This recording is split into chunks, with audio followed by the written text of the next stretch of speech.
Manakaiky ny fetin'ny mpifankatia ireo toeram-pivarotana fanomezana dia efa miomana fatratra ao amin'izany ihany koa. Isany amin'izany ny eo anivon'ny chocolaterie Robert.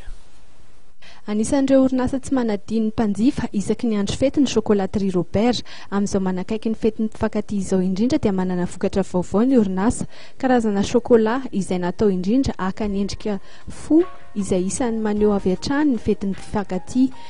Azo ifampizaran'ny olon-droa ny vokatra na ihany koa atao fanomezana.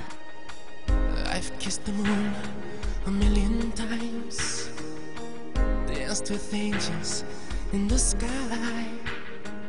Nefa vonona amin'izao fotoana izao momba ny fetin'ny mpifankatia dia sarina chocolat sarina fo zany. Dia raha mirary foka fetin'ny mpifankatia tsy maintsy resaka fo zany no atao zany dia raha tena ataonay sarina fo karazana fo izay misy inscription amin'ny teny malagasy, amin'ny teny frantsay, amin'ny teny misy plaque de chocolat ihany dia ohatran'izao zany ilay paoziny. Dia misy koa ny gâteau amin'ny mpifankatia zany izay ohatran'izao zany izy zany le sarina fo ihany fa misy zavatra koa anatiny zany, misy petit cœur koa zany ao anatiny zany mina chocolat indrometona zany ianao ivelany sy ny anatiny. Dia samy fo zany izay milaza hoe fifankatiavana.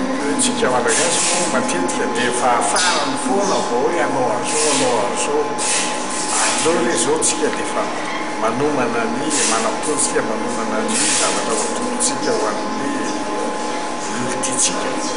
Dia efa mivona zao chocolaterie mena amin'izay tedavina momba ny fetin'ny mpifankatia. Ary sokatra koa izay ny alady. Ankoatra ny chocolat izay ahitana soratra sy teny mamy eo aminy dia misy ihany koa ny plaque izay misy soratra ihany koa. Tsy adino ihany koa ireo mofomamy izay azo ifampizaran'ny olon-droa izay ahitana tsiro chocolat 3 sy ilay tsiro antsoina hoe tendresse. Manodidina ny 7,000 ariary hatramin'ny 1 alina ariary moa ireo fanomezana ireo izay azo jifaina manerana ny toeram-pivarotana chocolaterie Robert rehetra. Amafisina hatrany fa misokatra ny alahady ihany koa ny chocolaterie Robert ho an'izay tsy manam-potoana ny andavanandro. I felt the pain disappear, but still haven't seen